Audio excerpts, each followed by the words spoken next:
Bismillahirrahmanirrahim. Assalamualaikum warahmatullahi wabarakatuh. Waalaikumsalam warahmatullahi wabarakatuh. Selamat siang teman-teman, Bu Guru semuanya. Selamat siang. Masih semangat? Semangat. Alhamdulillah, terima kasih kepada teman-teman guru TK dan Kabal Fadilah yang sudah berkumpul di ruangan ini. Saya ucapkan terima kasih untuk agenda hari ini, yaitu untuk pengibasan implementasi kurikulum Merdeka PAUD. Ya. Untuk di sini saya sendiri selaku guru dari TK Al-Fadilah, Bibi Fitrianingsih, akan mengibaskan kurikulum Merdeka. Untuk selanjutnya, lanjut Bunia. Ya, di sini sudah ada nama saya, dan selanjutnya Bunia, implementasi kurikulum Merdeka pada PAUD. Pastinya Ibu guru semua sudah mengetahui dan sudah menjalankan dengan baik ya. Bagaimana di sini ada Permendikbudristek tentang kurikulum pada pendidikan anak usia dini, jenjang pendidikan dasar dan jenjang pendidikan menengah. Oke, lanjut. Di sini ada beberapa yang akan saya infokan atau saya sampaikan berkenaan dengan kurikulum Merdeka. Di sini ada surat dari Menteri Pendidikan, ada surat edaran resmi. Selanjutnya Bu. Nah, apa sih kurikulum Merdeka pada PAUD ini? Yaitu kurikulum yang memberi fleksibilitas dan berfokus pada materi esensial untuk mengembangkan kompetensi peserta didik sebagai pelajar sepanjang hayat yang berkarakter Pancasila. Jadi di sini adalah kurikulum Merdeka memberikan fleksibilitas ya Bu, dan untuk berfokus pada pengembangan kompetensi. Terima kasih. Lanjutnya. Nah, di sini ada fokus pada materi esensial dan struktur yang fleksibel. Kurikulum Merdeka mengusulkan guru melakukan pembelajaran terdiferensiasi, yaitu mengasah bakat dan minat serta membentuk karakter murid secara lebih menyeluruh. Jadi fokusnya untuk anak-anak ya, untuk peserta didik. Fokus pada muatan esensial, di sini ada muatan wajib digunakan untuk memberi waktu bagi pembelajaran yang lebih mendalam, bermakna dan terdiferensiasi. Yang selanjutnya yaitu fleksibel dan kontekstual. Kurikulum sekolah bisa disesuaikan. Jadi kurikulum Merdeka ini menyesuaikan dari lembaga masing-masing, tidak kaku, fleksibel, menyesuaikan dengan sekolah atau lembaga tersebut. Okay. Untuk pengembangan karakter, di sini pengembangan karakter yaitu untuk dari kompetensi moral, spiritual dan lain-lain. Di sini sudah saya implementasikan untuk pengembangan kompetensi tersebut di karakter anak-anak. Apa sih karakter yang memang akan kita munculkan seperti itu? Lanjut Bunya. Nah, ada kerangka dasar kurikulum dan struktur kurikulum. Kerangka dasar di sini ada memuat tujuan, prinsip, karakteristik pembelajaran, landasan filosofis, landasan sosiologis, dan landasan psikopedagogis. Untuk struktur kurikulum merupakan pengorganisasian atau kompetensi, bahan pembelajaran dan beban belajar. Di sini ada intrakurikuler, kokurikuler, dan ekstrakurikuler sesuai dengan karakteristik satuan pendidikan. Jadi kembalikan lagi, ada tadi ekstrakurikuler menyesuaikan di lembaga masing-masing. Contohnya di Al-Fadilah juga ada ekstra bahasa Inggris, ekstra apalagi Bu? Angklung, ada drum band, ada melukis. Nah, menyesuaikan dari TK-nya kita. Lanjutnya. Ini ada poin pembaruan struktur. Di sini ada Permendikbudristek nomor 12 tahun 2024. Ya, ada ketentuan lain yang mengalami pembaruan. Nanti di sini kurikulum satuan pendidikan dengan yang ada di sini yaitu sudah dituangkan. Jadi dari intra, kokurikuler dan ekstra sudah ada penjelasannya masing-masing. Terima kasih. Lanjut. Nah, ketentuan ada peralihan, ada pasalnya, yaitu pada pasal di sini ada memuat peraturan menteri dimulai satuan pendidikan pada anak usia dini, jenjang pendidikan dasar dan jenjang pendidikan menengah yang belum melaksanakan kurikulum. Ini lanjut aja punya karena ini berkaitan dengan sebelumnya. Jadi pada saat belum melakukan kurikulum merdeka atau belum menggunakan itu masih ada peralihan atau memang sudah adaptasi seperti itu tapi tahun 2024 itu sudah diwajibkan atau menjadi kurikulum nasional seperti itu ya. Ini juga ada sama pasal 32 tentang peraturan untuk menteri. Lanjut Bu. Nah, di sini kita fokusnya di kurikulum PAUD, yaitu di jenjang TK dan KB. Struktur kurikulum di sini ada intrakurikuler dirancang untuk mencapai kemampuan fondasi yang tertuang dalam capaian pembelajaran. Ada elemen yang Ibu tahu ada berapa Bu? Elemennya? Elemen apa saja? Nilai agama dan budi pekerti, jati diri, dasar-dasar literasi, matematika, sains, dan untuk yang selanjutnya ada P5 kita juga sudah melakukan ya, yang setiap tahun maksimal dilakukan 2 ya. Dan di sini alokasi pembelajarannya usia 4 sampai 6 tahun minimal ada 900 menit per minggu, usia 3 sampai 4 tahun minimal 360 menit per minggu.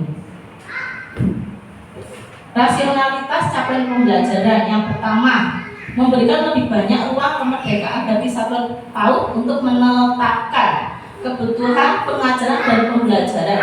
Yang kedua, menguatkan transisi PAUD ke SD. Jadi memang dasar-dasar atau fondasi utama itu di usia PAUD. Yang ketiga, menguatkan penanaman literasi, matematika, sains, teknologi, rekayasa, dan seni sejak PAUD. Keempat, lebih memberikan pijakan bagi anak untuk memahami dirinya dan dunia. Kembali lagi dengan untuk berfokus pada peserta didik pada anak-anak. Lanjutnya Bu. Nah, di sini ada rumusan capaian pembelajaran. Apa saja elemen yang tadi 3? Nanti ada deskripsinya. Dari elemen ini nanti ada masing-masing deskripsinya. Ya. Yang pertama nilai agama dan budi pekerti. Ada anak percaya kepada Tuhan Yang Maha Esa. Selanjutnya Bu, untuk elemen kedua ada jati diri. Anak mengenali, mengekspresikan dan mengelola emosi diri serta membangun hubungan sosial secara sehat. Ini yang sangat kita ini ya Bu, yang lebih banyak jati diri untuk anak usia PAUD yang memang sudah masuk di kurikulum kita. Oke, selanjutnya dasar-dasar literasi, matematika, sains, teknologi, rekayasa, dan seni. Anak mengenali dan memahami berbagai informasi, mengkomunikasikan perasaan dan pikiran secara lisan. Jadi anak-anak bisa menyampaikan, Bu Guru, aku mau membuat sesuatu, contohnya dengan plastisin atau memang membentuk sesuatu itu dari klikir-klikir warna, itu juga sudah termasuk untuk anak-anak belajar sains yang sederhana. Teknologi itu juga bisa, mungkin lebih sederhana lagi, tidak yang terlalu apa ya, kayak mungkin monoton atau apa, tapi anak-anak memang belajar sesuatu hal yang memang masih dasar, masih sederhana seperti itu. Lanjut Bu. Nah, ada 6 aspek kemampuan fondasi. Ada nilai pengetahuan keterampilan yang dapat dibangun sedetik melalui struktur kurikulum PAUD dan PD kelas awal, bukan capaian pembelajaran atau kompetensi dasar. Selanjutnya, nah di sini ada 6 yang memang untuk pembelajaran kita, kemampuan fondasi yang dipegang sebagai acuannya seperti itu ya. Jadi ada untuk mengenal nilai agama dan budi pekerti, terus ada lainnya nanti kita masing-masing sudah bisa mempelajarinya di lembaga kita masing-masing, yang tentunya ini sudah berjalan tahun yang lalu gitu. Jadi tahun ini kita memang pemantapan atau lebih menguatkan seperti itu. Lanjut Bu.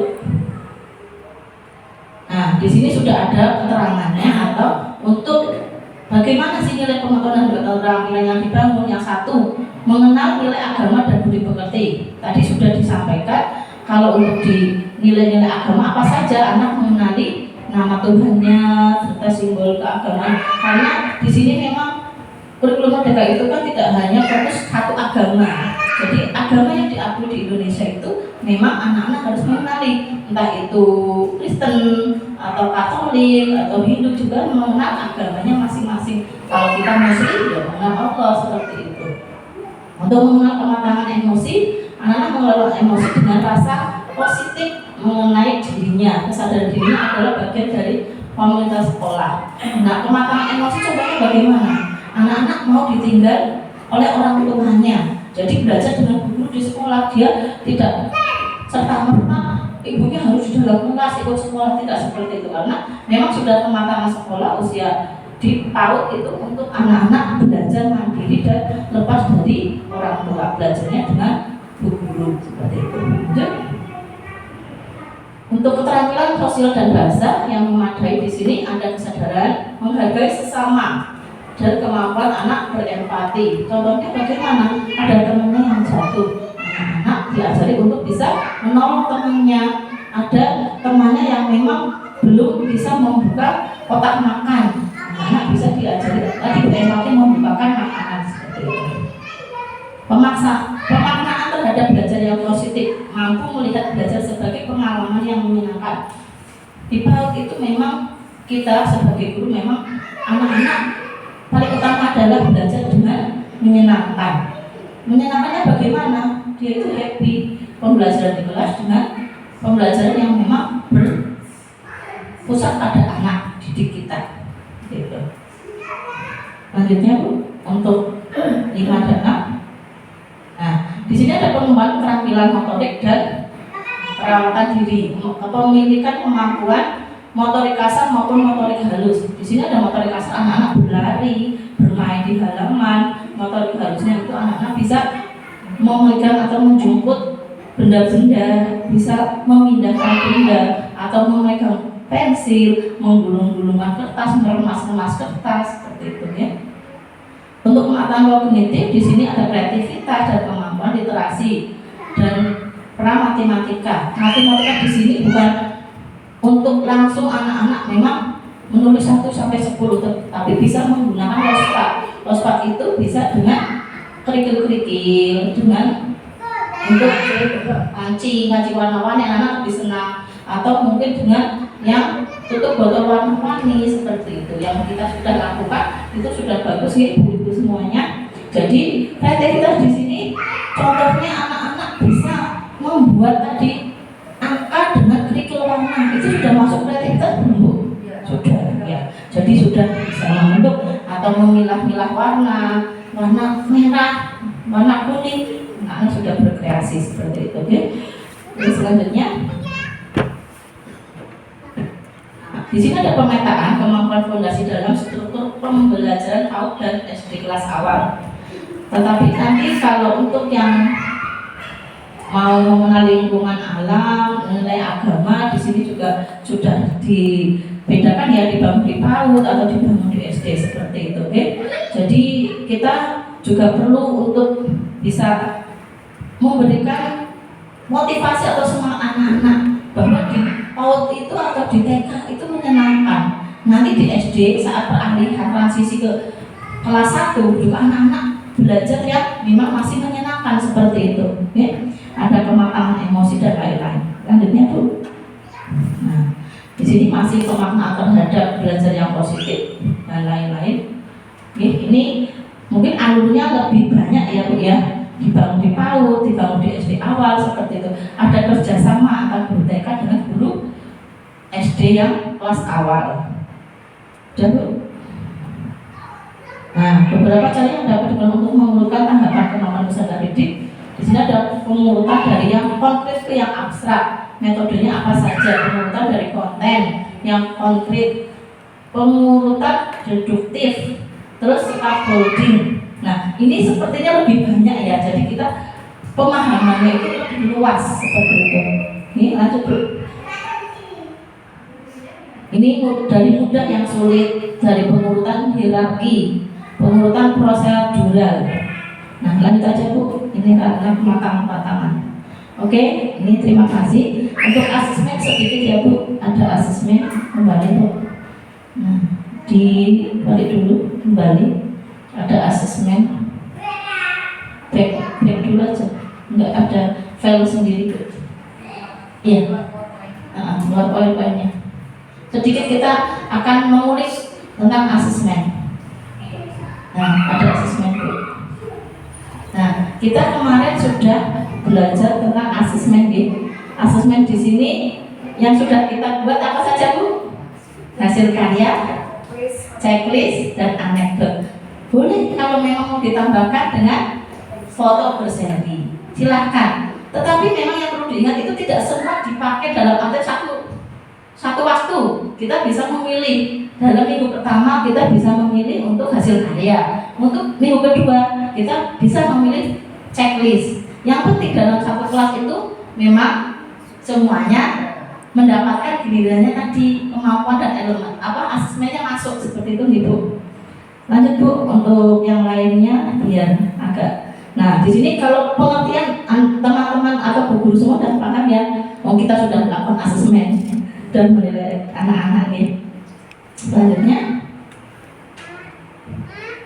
nah di sini sudah ada beberapa untuk bukti-bukti atau pertimbangan memberikan informasi. Lanjutnya Bu. Nah, di sini sudah latihan pemahaman untuk merancang sebuah perencanaan. Ini selanjutnya Bu. Nah, sudah ya Bu, ini sepertinya kita sudah melakukan di asesmen, tinggal prakteknya. Setahun sudah, insya Allah tahun ini lebih kuat, lebih bagus seperti itu. Lanjut lagi Bu. Nah, ada beberapa memang materi-materi ini tentang langsung ke bawah aja dengan contohnya aja Bu. Contoh untuk kita membuatnya bagaimana sih untuk asesmen, contohnya checklist atau tadi mungkin ada hasil karya, ada lagi ini yang perilaku teramati sudah. Kita mengamati anak semua ya Bu. Oke. Nah selanjutnya, nah lanjut lagi Bu. Nah untuk portofolio dan lain-lain ada. Selanjutnya, ini dengan foto seri. Foto seri itu jadi anak sebelum melakukan, sedang melakukan atau proses, dan setelahnya. Jadi foto berseri boleh 3, 4, 5, dan 6 seperti itu. Dengan narasi itu kita bisa memberikan tulisan-tulisan memang menyesuaikan dengan anak tersebut melakukan apa. Lanjut. Ada checklist, lembar observasi. Nah, di sini ada tujuan pembelajaran. Yang pertama, kemunculan, tanggal, tempat. Ini yang perlu kita buat kegiatan, hasil pengamatannya. Kita mengamati apa itu untuk anak-anak itu melakukan apa, karena itu observasi. Seperti itu. Lanjut Bu. Nah, ini ada dokumentasi hasil karya. Di hasil karya ini memang narasinya lebih banyak, lebih detail. Karena apa yang anak tersebut buat, kita memang tidak bisa seperti foto berseri, tetapi dari anak melakukan proses dan nanti setelahnya. Karena yang ditampilkan itu hasil karyanya. Udah? Ya. Nah, di sini ada rubrik ada beberapa. Oke. Jadi bisa digunakan untuk kita sebagai guru untuk acuannya. Lanjut Bu.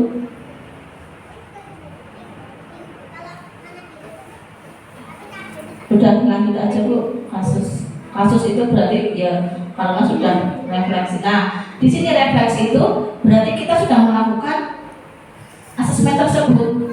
Dari satu kelas itu sekiranya berapa yang memang sudah mencapai atau kemunculannya dalam satu semester, nanti bisa menjadi refleksi kita untuk perbaikan di semester selanjutnya. Seperti itu. Oke? Nah, lanjut Bu, ini refleksi sudah kita lakukan. Nah, di sini ada asesmen formatif, ada asesmen sumatif, ada awal dan ada harian yang formatif. Lanjut Bu.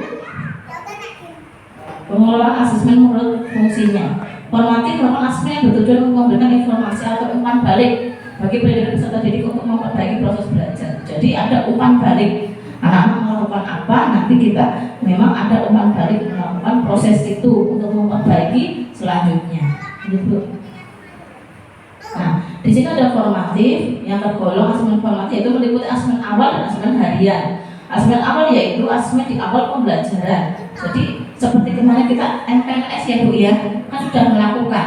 Jadi apa yang memang perlu ditingkatkan lagi dalam pembelajarannya seperti itu.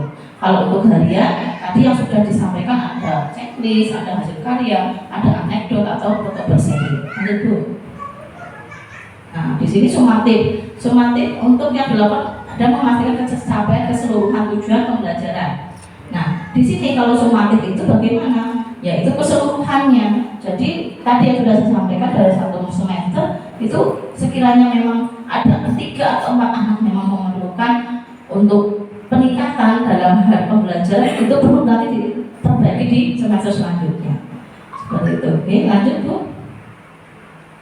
Nah, di sini ada catatan penting, asesmen sumatif untuk mengetahui capaian. Asesmen sumatif bukanlah testing. Jadi bukan di tes anak-anak tes ini hitung 1 sampai 10, bukan seperti itu ya, tapi memang untuk keseluruhan sumatifnya seperti itu. Jadi untuk hanyalah observasi kinerja dan portofolio. Oke, lanjut Bu. Nah, di sini sudah menggunakan sumatif yang sudah kita pernah buat waktu saat ada BIMTEK itu ya, sudah mengetahuinya. Jadi sudah beberapa yang kita lakukan untuk sumatif seperti ini. Ini lanjut Bu. Nah, lanjut ini penjelasannya sudah banyak. Nah, ini dilakukan karena ya memang untuk perbaikan selanjutnya sebagai evaluasi kita seperti itu, meningkatkan pembelajaran di kelas bagi anak-anak untuk biar lebih baik lagi. Lanjut Bu. Oke. Ini lanjut aja. Lanjutnya. Nah, ini sudah kita lakukan ya Bu ya, yang formatif, yang sumatif, kita melakukannya dengan baik semuanya. Oke. Sekiranya ada pertanyaan, ada nggak Ibu-ibu? Sepertinya kita sudah ya Bu ya, untuk semuanya itu kita alhamdulillah di TK dan Raga Al-Fadilah sudah berjalan 2 tahun ini, dan tahun ini memang untuk pemantapan atau menguatkan dari implementasi kurikulum merdeka. Tujuan utama adalah berpusat pada peserta didik. Oke, itu saja. Terima kasih teman-teman semuanya, Bu Guru TK dan Raga Al-Fadilah sudah bisa belajar bersama-sama untuk pengimbasan hari ini. Saya ucapkan terima kasih dan mohon maaf atas banyak salah dan hilaf dari kata-kata saya. Wassalamualaikum warahmatullahi wabarakatuh. Waalaikumsalam warahmatullahi wabarakatuh.